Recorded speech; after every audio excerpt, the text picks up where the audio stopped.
Manigault Newman. Omarosa, thank you so much for joining us. Fortunately, you've been through this where he's attacked you and called you names, so I think we might have a shared experience. Let's talk about the NDA. The Trump campaign has filed arbitration against you. Do you believe you violated your 2016 agreement? You know, I don't believe that I violated, but I'm going to leave that to the lawyers to sort that out. It's interesting that he's trying to silence me, so what is he trying to hide? What is he afraid of? If he hadn't said anything that was derogatory or demeaning to African Americans and women, why would he go to this extent to try to shut me down? Should he be afraid of more tapes that you have in your possession? I think he should be afraid of being exposed as the misogynist, the bigot, and the racist that he is. Do you have more tapes of the president? I am not going to comment on that. Are you going to release more tapes? I'm not going to comment on that. Let's talk about something you talked to Chris Matthews about last night, the Mueller investigation. Have you been interviewed by the special counsel? I have. You have it. And what sort of questions were they asking you? That's the extent I can go in discussing that as well. I feel like my hands are tied because, as you know, I do love to communicate about the things that are going on in my life, but unfortunately I can't elaborate. Have you sat for a grand jury? I'm not going to be able to comment about that. I don't want this whole thing to be about not being able to comment about that, but I'd be happy to talk about Unhinged, my book that's out today. Well, you did say to Chris Matthews that you have more tapes that Robert Mueller could be interested in. He might want to call you again. What sort of tapes would he be interested in? You know, if he calls me, I certainly will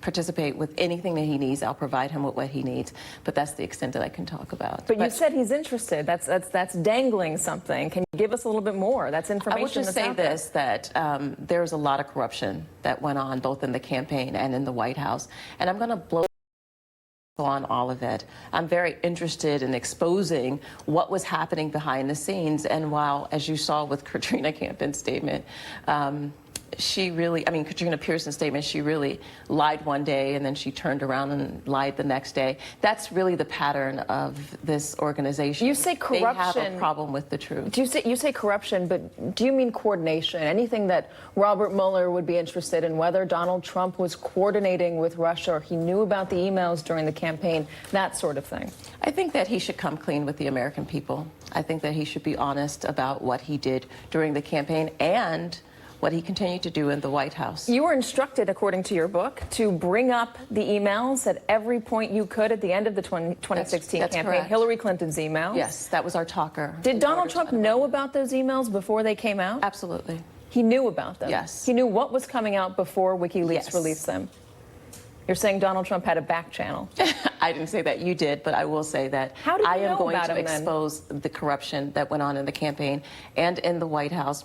I'm going to continue to blow the whistle on all of this. But how did he know about those emails? If he knew about them before they came out, how did he know? You know, they're going to have a press briefing at 2:30. I'm sure you can have your correspondent ask Sarah Huckabee Sanders. Is that a question you would ask? Absolutely. I would ask a lot of questions. I would ask him why, during this weekend, the anniversary of Charlottesville, he sent such a small tweet, but he spent all day tweeting about me. He could have condemned in a much stronger term and a clearer term that he is not a racist, but he squandered that opportunity. I think that there are a lot of things that the president should come clean about. Were you ever asked about Roger Stone?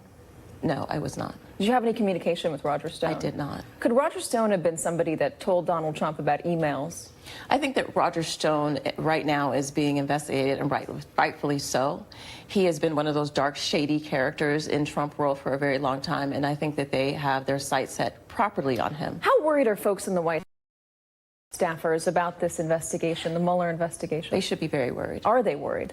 Absolutely. What are they worried about? Because they have been hiding things from the American people and being very dishonest. The staffers have been hiding things? Absolutely. Like what?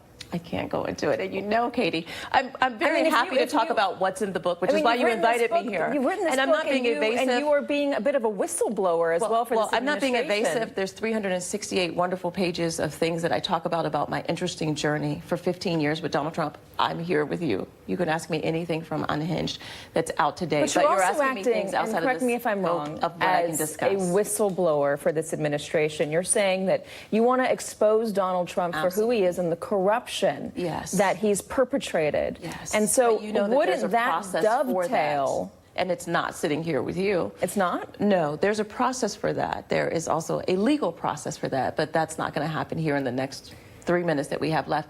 Feel free to ask me anything about Unhinged. You also talk about conversations you have with Jared and Ivanka in this book. Are they concerned about the Mueller investigation? I'm not certain. You'll have to ask Jared and Ivanka. The president called you a dog this morning. What's your reaction? I think that it just shows you that if he would say that publicly, what else would he say about me privately? He has absolutely no respect for women, for African Americans, as evidenced by him instructing the chief of staff to lock me for 2 hours in the Situation Room, to harass me, to threaten me and say that things could get very ugly for me and that there would be damage to my reputation. He is unfit to be in this office and to serve as the president of the United States. Let's put up the tweet that he sent out. When you give a crazed, crying lowlife a break and give her a job at the White House, I guess it just didn't work out. Good work by General Kelly for quickly firing that dog. We've noted that he's used a derogatory language about women a number of times in the past, especially on Twitter. Dog. Women and minorities. Dog, dumb, dumbest man on television. He said that the other day. Low IQ, blood coming out of her wherever, neurotic, ingrates, Miss Piggy, son of a B word, fat, ugly slob. This is on Twitter and in interviews. When you were in the White House, did you see him treat women in a derogatory way?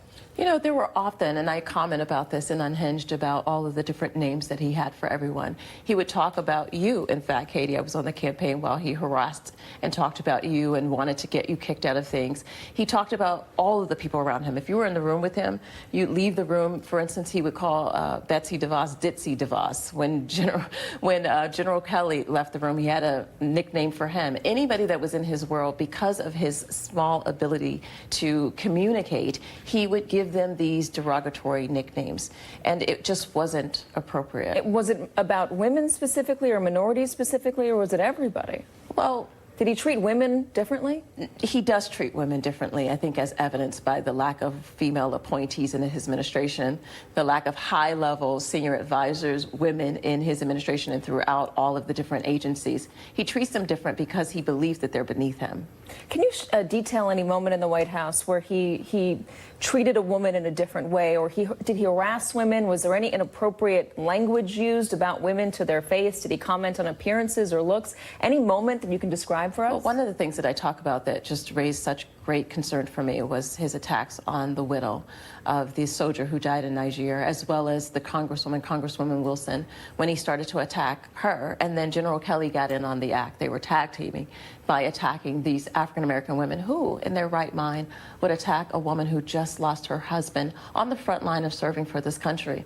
That's exactly it. He is not in his right mind. He is mentally impaired and unfit to serve as president. You write in the book, Trump has an affinity for pretty women. He'd rather have a pretty woman with no experience around than a qualified, attractive woman. You're talking about Hope Hicks there. Yes, I am talking about Hope Hicks. I find it very interesting. You know, people say interesting things about me, but Hope Hicks, who had a relationship with a married man, Corey Lewandowski, that's been well documented. Hope Hicks continued to have relationships with people. Both of them have denied that, we should point out. Oh, okay. And then she had a relationship with Rob Porter, a man who is alleged to have been beaten both of his wives. And this is the person that he brought into the White House to be a communicator for him. And I just think that it's interesting that people haven't really examined the fact that he would rather have someone who has absolutely no political experience and has no knowledge of politics at all because she's pretty. And I'm someone who served in 2 tours of duty. This is my 2nd time in the White House, and he calls me a dog. Did you feel like you were harassed by him in the White House for being a woman? Harassed in a sexual way at any point? Did he harass anybody in a sexual way? Any Me Too moments? I don't know that I would characterize them as Me Too, but I saw in your book, for instance, where he grabbed you and he kissed you without you welcoming that. He did that very often with women anytime he wanted. He's very physical. He would grab women, kiss them unsolicited, anytime, any day. You also write about the National Enquirer in this book and the president's relationship with David Pecker and how he helped convince you to drop a lawsuit that you were going to file against AMI. Did Donald Trump talk directly to David Pecker? We actually all talked on a conference call together. Tell me about that. You know, he called me to tell me that he learned about the lawsuit after the murder of my brother that I had against the Enquirer, and that David Pecker was a really good, close friend of his, and that he thought we should work it out outside of court because he did